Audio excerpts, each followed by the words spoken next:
Salve, popolo napoletano. Abbiamo una notizia scottante ed esclusiva per voi, appassionati tifosi del Napoli.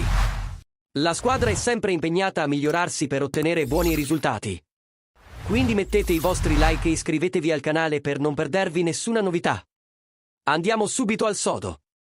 Mercato cessioni Napoli, secondo quanto riportato da Il Mattino. Antonio Conte ha già preso una decisione a sorpresa prima ancora di iniziare il ritiro a Di Maro. Jens Cajuste e Michael Folorunsho hanno ricevuto giudizi positivi, mentre Jesper Lindstrom è stato escluso. Mercato Napoli, Conte rifiuta Lindstrom. Conte ha osservato attentamente i giocatori prima dell'allenamento e sembra aver già individuato i profili più adatti al suo sistema di gioco. Gianluca Gaetano e Jens Cajuste hanno impressionato il tecnico per le loro qualità, mentre Lindstrom, nonostante le sue doti di attaccante, non sembra rientrare nei piani tattici di Conte per il Napoli. La decisione di scartare Lindstrom è stata presa per un problema tattico. Il danese è principalmente un centrocampista d'attacco, un ruolo che, secondo Conte, non si adatta bene al suo schema di gioco.